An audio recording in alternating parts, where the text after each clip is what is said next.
আপনি কি কোলেস্টেরলের সমস্যায় একেবারে নাজেহাল হয়ে গেছেন?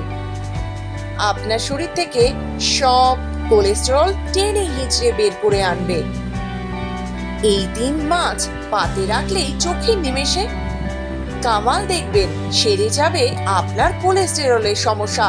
স্যামন, ম্যাকরেল, সার্ডিনের মতো প্রচুর পরিমাণে মাছ রয়েছে, যে মাছগুলোতে ওমেগা 3 ফ্যাটি অ্যাসিড আছে। এই সামুদ্রিক মাছগুলো ইনফ্ল্যামেশন ও খারাপ কোলেস্টেরল কমাতে সাহায্য করে। আর কথাতেই আছে, মাছে ভাতে বাঙালি। মাছের ঝোল থেকে মাছ ভাজা, মাছের একাধিক পদ বাঙালির রোজের অংশ। কার্ডিওকোলজিক্যাল সোসাইটি অফ ইন্ডিয়া নতুন নির্দেশিকা জারি করেছে এবং তাতে বলা হয়েছে স্বাস্থ্যকর কোলেস্টেরলের মাত্রা বজায় রেখে হার্ট অ্যাটাক প্রতিরোধ করা যায়।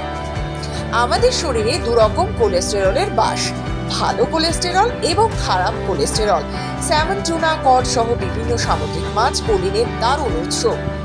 এইসব মাছে আছে প্রচুর পরিমাণে কোলিন, আর এর মধ্যে থেকে টুনা মাছ, যা আপনি এখানকার বাজার থেকে সহজেই পেতে পারেন। এই সামুদ্রিক মাছগুলিতে ইনফ্ল্যামেশন ও খারাপ কোলেস্টেরল কমাতে সাহায্য করে। এতে ট্রাইগ্লিসারাইড কমে, বাড়ে এইচডিএল বা ভালো কোলেস্টেরল। সপ্তাহে অন্তত 2 দিন সামুদ্রিক মাছ খেতে যেন ভুলবেন না। তা সে গ্রিলিং, বেকিং, স্টিমিং অথবা মাছ ভেজে হোক। টুনা মাছে আছে প্রচুর পরিমাণে ওমেগা 3 ফ্যাটি অ্যাসিড, যা শরীর ভালো করে, ভালো কোলেস্টেরলের মাত্রা বজায় রাখবে আপনার শরীরে। ম্যাকরেল, হেরিং এবং সার্ডিন ইত্যাদিতে প্রচুর পরিমাণে ওমেগা 3 ফ্যাটি অ্যাসিড থাকে। তবে খেয়াল রাখবেন, যারা কিনা ইউরিক অ্যাসিডের সমস্যায় ভুগছেন তারা অবশ্যই জেনে এই মাছ কিন্তু নিজের প্লেটে রাখুন। বিশেষজ্ঞের পরামর্শ নিন প্রয়োজন মতো।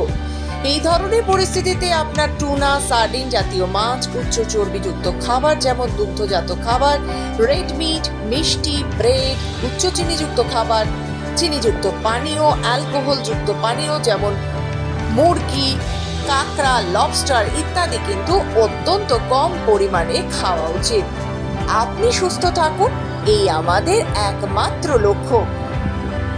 বিশেষজ্ঞের পরামর্শ নিয়ে কোলেস্টেরলকে একেবারে সারিয়ে তুলুন।